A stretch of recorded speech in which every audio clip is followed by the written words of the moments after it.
positive discrimination. Oh, I hate all the women. Again, which never happens. Hello everyone and welcome back to my channel. This week I'm going to be talking about positive discrimination, positive action, affirmative action, all that kind of thing. If you don't know what it is, I'm going to go through some definitions of it, I'm going to go through some types of it, and I'm going to talk about the pros and cons of it, and then some kind of just some by the ways and some kind of experiments that I think are interesting and worth mentioning here, and then talking about some solutions at the end. We're going to go through, the pros and cons and then see if we need some solutions to this, or to make it better, or to make it more efficient and work better and just be better for everyone. So let's get started. So what is positive discrimination? So most people will hear it in the context of, say, at its very basic, people think of like, oh, giving a job to a woman over a man. Like, that's what kind of people think.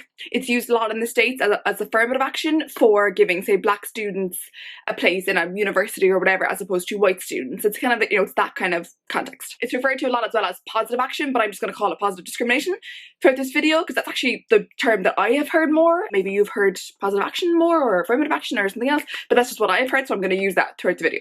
Now, I found some other definitions here that might make it a bit more clear if you're still kind of unsure of what this actually means. So some of the definitions are treating one person more favourably than another on the ground of that person's gender, policy of providing special opportunities for and favouring members of a disadvantaged group who suffer from discrimination, so women or black people, intended to promote the opportunities of a defined minority group within a society to give them equal access to that of the privileged majority population. So, I mean, that's a bit of a mouthful, but it's like, there are certain people who have all the opportunities and certain people who don't have all the opportunities, and it's simply a way to give those people who don't have the opportunities. And this one I really like. Serves to balance or negate a disadvantage but is itself unjust because it's discriminating. So this one is a funny one, and I will talk about it some more when we get to the cons section. It's kind of like, some people will say like, oh, two wrongs don't make a right, and that's definitely something interesting and something that I will talk about as we go further in. And then finally, describes measures targeted at women to redress past discriminations or to offset the disadvantages arising from existing attitudes, behaviours and structures. So yeah, a lot of people have attitudes that women shouldn't be in certain jobs, or that women don't have certain skills, or that we're not smart enough, etc, etc, and it's to offset those with, say, okay, here is an opportunity that you might not ordinarily get. So those are some definitions. Now let's talk about the kind of different types of positive discrimination. People very much think about it in terms of it's just when a woman gets a job over a man, but there are loads of different things that can happen to try and make there a better and more equal access to the opportunity of it, and just to, yeah, there are just other things that you can do. So one is like, you can do training. So like if it's a certain profession that you want to get women into, provide them with training that will help them, help them with their CVs, their resumes, help them learn the skills to try and get into that career, so that it's not just like, okay, we're hiring this woman with no skills. I mean, that would never happen, but they're actually giving the training to try and get you into that career. So that's kind of a type of thing that you could do. A big one is, say, women who have had babies and say maybe have been out of the workforce for a while, to again kind of provide training specifically tailored towards women who are returning to the job market, and again just give them a better chance. And also kind of like initiatives that encourage women to apply for these positions. So really kind of go out to job fairs, go out to women's centres or whatever, or just places where women will be, and encourage them to join this profession. Speak about the pros of this profession, like why they should be interested, like what skills they have and that kind of thing, and not just say like, oh well, you should join, but really be like, this is why you should join. Obviously the big one is hire a woman over a man, provided that they are equally skilled and qualified for the job. Just hire the woman, because for centuries you've probably just hired the man because he's a man. Again, another thing, like hold women only events, so kind of like recruitment drives, or like, oh, this is a women's event, bring a lot of people along, invite people, and again just kind of showcase why they should join this profession, and yeah, just really make an effort to get women involved and talking about this and thinking about this. And then again, very simply, post adverts and just recruitment bits in women's magazines or places where women will see them, again like women's centres, or targeted ads on Facebook or Twitter, directed at women so that women will see them, and really just, yeah, make an effort again to get women to talk about this and in these professions. So those are a load of things you can do aside from simply, hiring a woman over a man. There are loads of things you can do. So now let's talk about the pros and the cons of this. So obviously I'm a giant feminist. I'm all about women getting more opportunities and women being in places where they haven't been that fairly or equally represented before. So let's just get that out of the way. I'm obviously kind of all for it, but obviously I see that there are cons as well. There are kind of like, oh, that's kind of awkward, or that maybe isn't 100%. There's going to be like, nothing's perfect. There's going to be that with everything.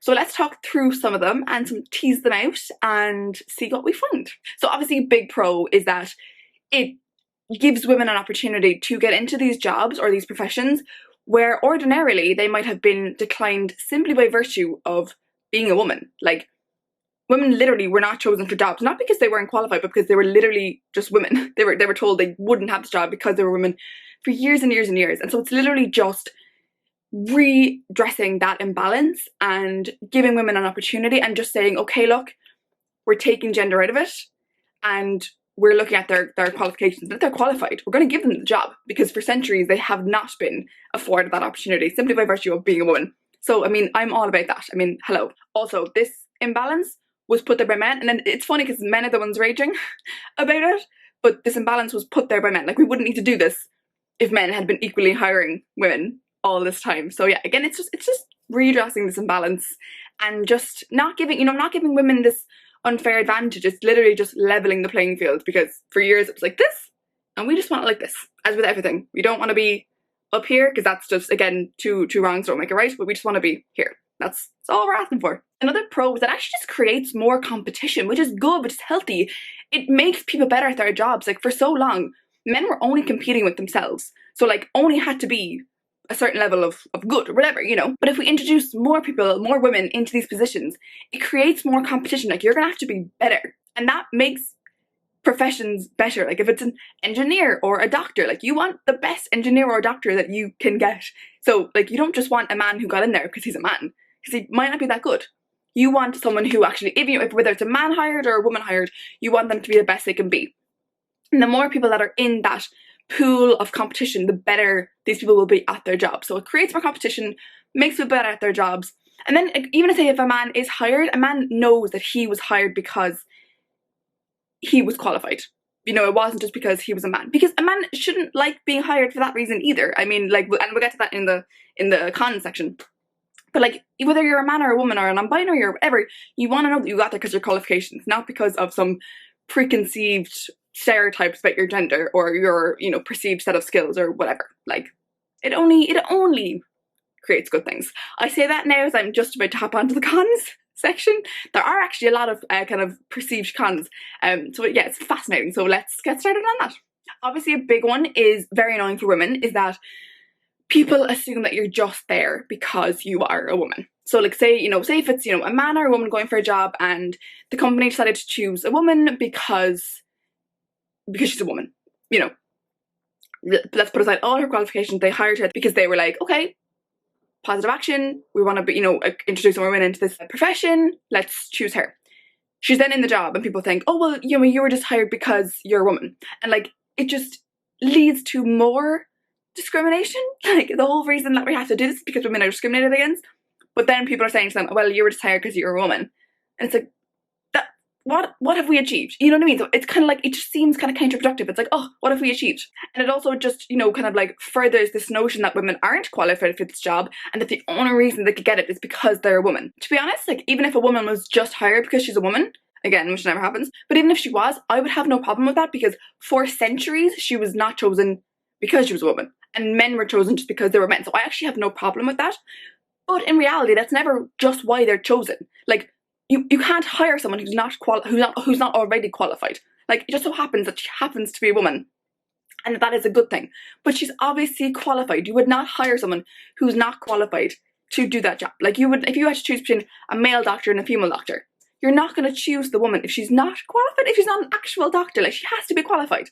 And then it just so happens that she happens to be a woman. So that bugs me. It's like, she's not just being hired because she's a woman. She is qualified. And like, sometimes because she's seen as like a token or she's seen as a woman, people discredit her qualifications, which already happens anyway in general, but it kind of just fuels that fire, and that is very, very annoying. It's also just kind of annoying then as well, because it's like, oh, should we be so grateful that you're giving this opportunity after like centuries of not giving us the opportunity? And that kind of bugs me, but that's kind of an aside. Another kind of interesting point that I saw was like, is it wise to just, you know, let's just bring more women into the system and that will fix everything, or should we actually just change the complete system? You know, like, obviously we've had a system where, you know, we hire people, or you know, there's, you know, layers of hierarchy, and, you know, it's like, should we just bring more women into that? Will that solve our problems? Or should we actually just create a whole new system of hiring practices and of way organizations are structured? You know, so I don't have the answer for that, but I think that's kind of an interesting query, because a lot of times, you know, women are hired into these jobs, these positions of power, and end up feeling like they have to kind of act like men. They have to kind of exert stereotypical male, you know, powerful characteristics, and it actually doesn't end up helping at all anyone. And like those same women then might think, oh well, I have to, you know, be a certain way now because I can't rock the boat. You know, I can't help other women in because I need to just keep my job, which is, you know, fair. I mean, if you get something like that, you want to hold on to it, but it's like, it doesn't actually really solve anything. So yeah, it's kind of just an interesting one to think about, I think. And again, similar to what I mentioned before in terms of the kind of two wrongs don't make a right, it's funny because men now feel discriminated against. So, and I mean, obviously in my head, I'm like, okay, I don't see it that way, but men will feel that way. And again, it just adds to this kind of anti-women, anti-feminist agenda that we're trying to get rid of. So it's kind of just like, oh, like, is this really helping in the long run? And then with this anti-women agenda or anti-feminist agenda, it could stop women wanting to go into that career. They probably already don't want to go into that career because it's very male dominated. But then if you introduce positive action or positive discrimination into the mix, and all the men are like, oh, I hate all the women, don't want their jobs, like, that's going to make you want to go into that job even less. So it's like, oh, is this working here? What's working? And then as a kind of an opposite to the whole creating competition thing, it actually might have the opposite effect. So like, you know, if men are thinking, well, you know, women will just get the job anyway, then I don't need to work as hard. So that might make you actually worse at your job, which is a really interesting thing to think about, I think. And then women will think, might think, you know, I don't need to work as hard because I'll get hired because I'm a woman.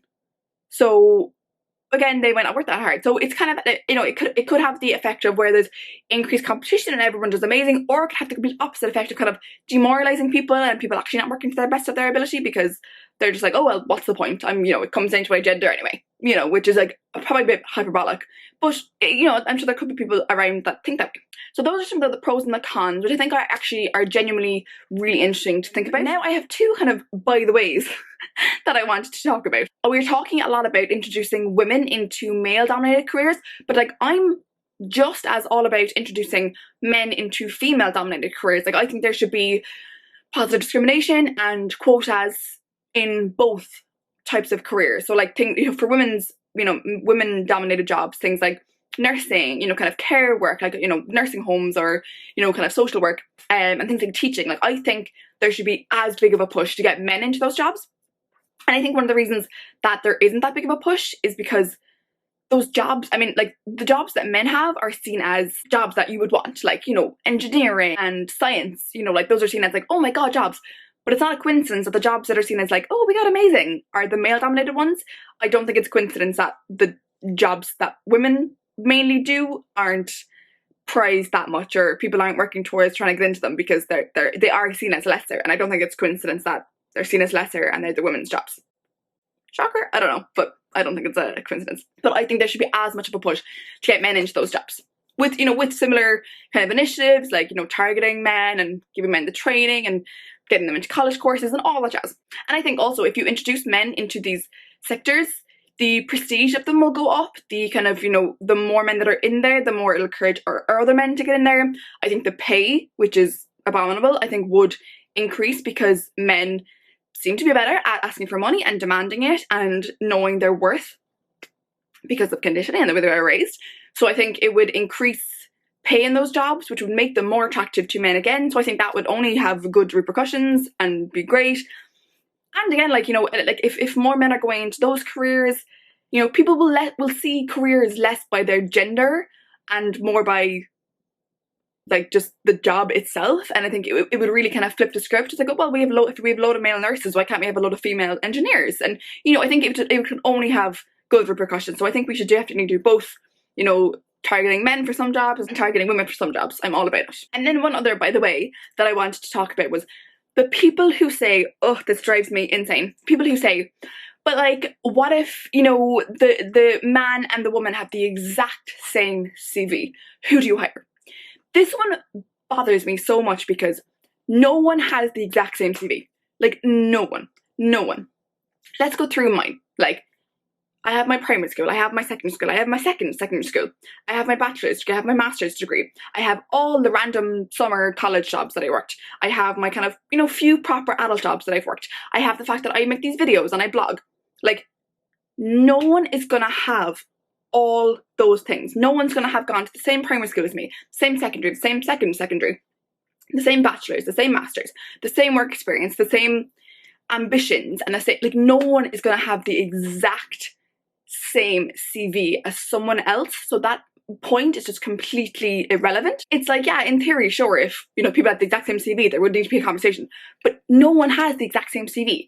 So that point is just completely silly, and I want to just really make that point in this video. I just find it so silly. No one has the exact same CV. Even if you did like the same bachelor's, the same master's, you definitely did not get the exact same score on every single test you did. Like, no, it makes no sense. So I really wanted to just drive that home in this video. Now, next, I wanted to talk about an experiment that was done in 2012 by some Yale researchers.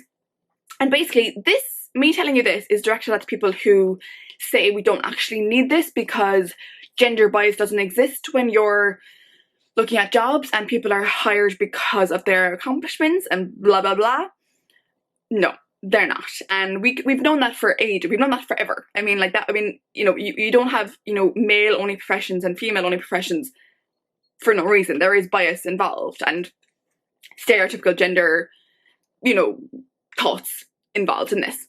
But this study was done, and I think it's so interesting. So basically, the study was that there was this kind of fake person applying for like a lab manager position at a graduate school, and basically the same CV was given to a load of scientists to, you know, theoretically hire this person or whatever. Basically, half the scientists were given this application with a male name, and half of the scientists were given the same application, same CV, cover letter, whatever, with a female name. Can you guess who was more likely to be hired? Same CV name, and this is to my point as well. About people say they say the same CV, same application, same cover letter, everything. Who do you think was more likely to get hired? The ones with the male name or the ones with the women name? The ones with the male name. And so basically, it wasn't just as simple as like, oh, who's hired, who's not. They were basically, each person was rated, and the ones with the female names were rated significantly lower than all the male ones, and they were rated in terms of your competence, your ability to do the job, your hireability, which I don't even really understand that, but whatever, and then the willingness of the scientist to mentor that person. So women were rated lower in each of those, which I think is particularly upsetting for the last one, like that you wouldn't want to mentor a female student who actually might need it the most. So that kind of makes me sad, but yeah, that's that.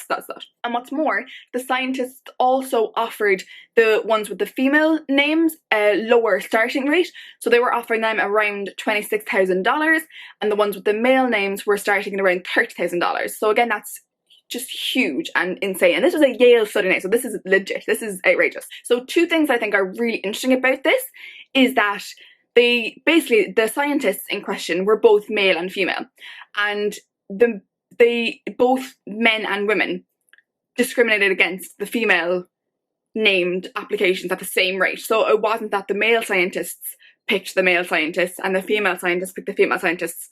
Both the men and women scientists equally discriminated against the female names. So I think that's really interesting. And again, like, you know, we all know that, like, we're all raised in the same society. I'm sexist, I have sexist tendencies, I judge myself, I judge, you know, other women, I sometimes think men are better than women at certain things, you know, subconsciously, but I'm very aware of that. So I think that's kind of an interesting thing to note.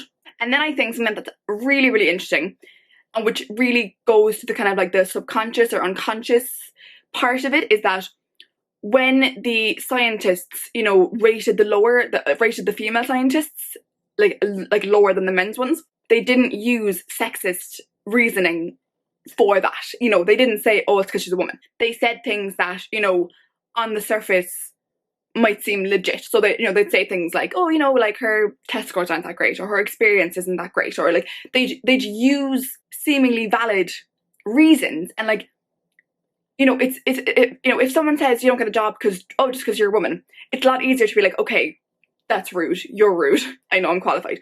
But when they actually target, like pinpoint things, like your skill set or your education, it's a lot easier to internalize that and feel really bad about yourself and just, and think that it's true because they're pointing at things. But like, even these people don't realize that subconsciously they've seen the female name and they view it as lesser than. So then they're picking at things and they're picking at, okay, well, her education now or her skills, even though like the male name had the exact same education and skills and whatever, but they were rated higher. So I think that's kind of an interesting thing. Like, people don't actually realize they're being sexist, but you need to be aware of where your bias is coming in. And you might not be saying things like, oh, because she's a woman, but you might be bringing it in another place. And then that's something really important thing to be aware of.